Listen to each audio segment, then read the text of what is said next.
This is just a little information I thought might be helpful to you about the servos and the TH-125-C transmission, or more aptly the transaxle.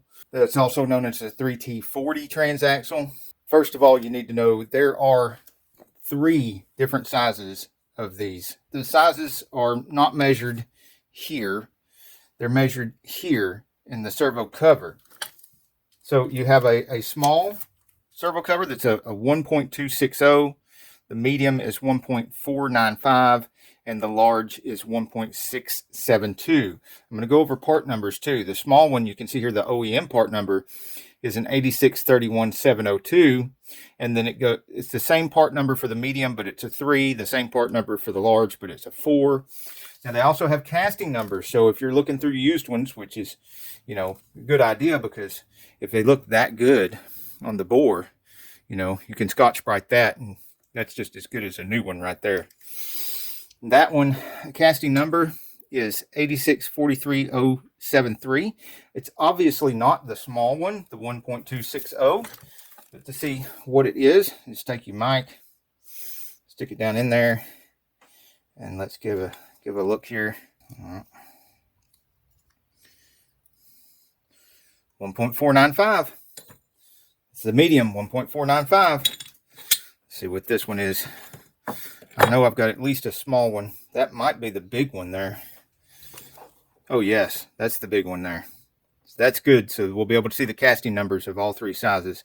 You get a 1.675, which the book says 1.672 is close enough. Bore looks good on this one too.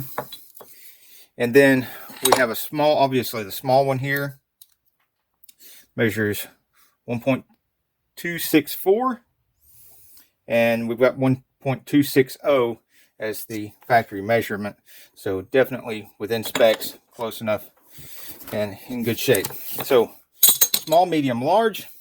Also, you might also note that there's different numbers of rings right here. This is a single ring servo shaft, and there are dual ring servo shafts, and the lengths of these pins right here should be different. Well, let's just finish up with the covers first.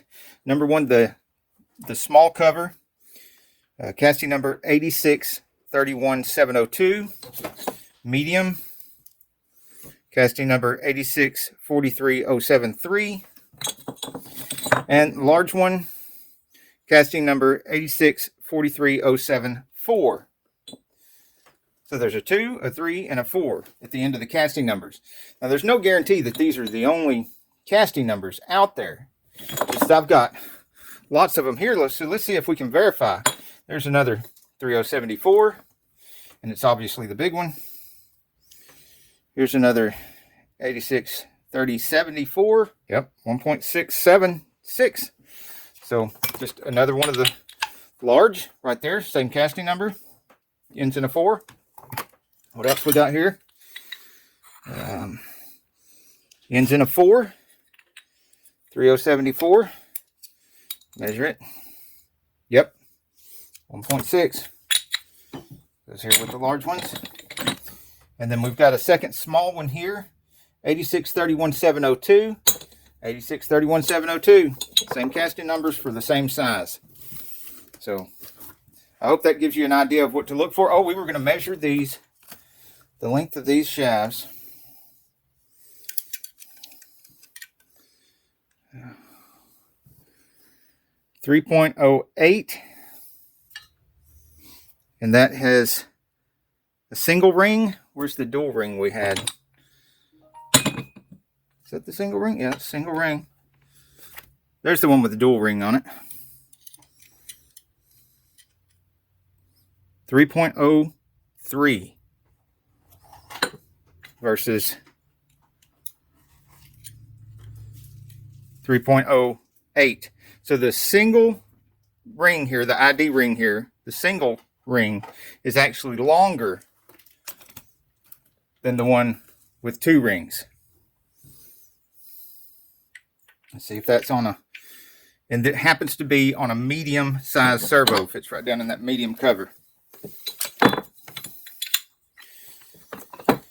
So not that that means anything, because you should be able to have a single ring or a dual ring, different lengths on any one of these sizes. But you know, as you go through these things and build a bunch of them, you sometimes notice patterns, and they use certain things with certain other things. That is dual, and it's on a big servo, and that's a single. It's on the big servo, single on the big servo. So like I said, either length shaft can come on the same size servo. Most likely at the factory, we're using these different length to take away too much gap where the band is, and make sure that all that was within specs. They needed to have different length pins for that, and you'll probably need to have different length pins for that too. Or if you got one that's too long, you may be able to grind a little bit off, but then you're also grinding the hardened edge off. There's a whole playlist full of information on transmissions right here on this channel. Lots more coming. One last thing. I'm very, very thankful that you stayed till the end of the video, and I want to give you one more tip. Most people think that a bigger servo is going to be a bigger apply pressure, but it's not. It's actually the opposite, because the fluid goes in over here, comes in behind the piston, and if you've got a bigger servo right here, then you've got a bigger amount of space here that's filled in with the metal, and then the fluid comes in right here around this outer edge, and the amount of force that's applied to the band is a multiple of your fluid pressure multiplied by the amount of surface area that the fluid is touching here as it pushes the piston.